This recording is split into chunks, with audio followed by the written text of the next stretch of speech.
We're going to talk today about forest certification as a means of ensuring that forests do continue to provide all of the ecosystem services and social benefits that they provide in the long term, and in a way that is credible to consumers who may be involved in the supply chains of products that come out of the forest.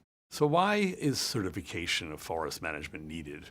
We can look at two different kinds of situations in which forest certification has been adopted. One of the main reasons was quite a bit of concern during the 1970s and 80s with the rampant spread of deforestation activities in tropical forests all over the world. There's been deforestation that accompanied timber extraction. So timber extraction itself was seen as a major culprit in the taking down of the forests in various parts of the world.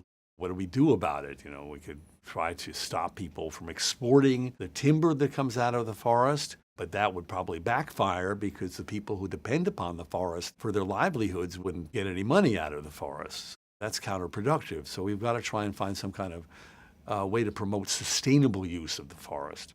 And another area in which forest certification has come along considerably over the years has been that of establishment of plantations of fast-growing exotic species in tropical areas, but in other parts of the world may be native. There are lots of eucalyptus plantations these days in Chile and Brazil and other parts of Latin America, whereas eucalyptus comes from Australia.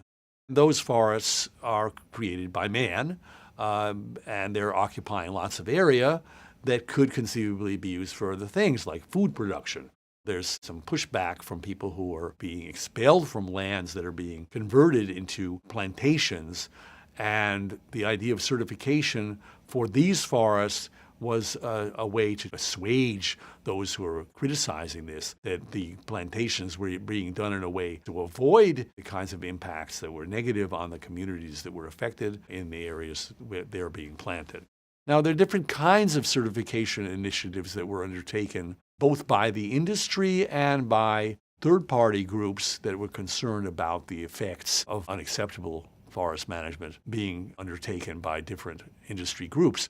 The industries first tried to certify that their practices were okay for the environment and for society, and that consumers of those goods should trust in them. And that kind of approach, you can get away with it if you have a label which is really considered to be an ethical label that people feel is doing the right thing, and you do recycling and you take care of the environment. Then that kind of approach, if you put your own label and say, I certify myself as being sustainable, you can get away with that. But that's not always the case in an industry where we have the kinds of problems that we just talked about, and you may have the need for some kind of a second level of confidence being established by associations of industries. We provide them with guidelines and very specific ways of doing that, and then monitor that externally.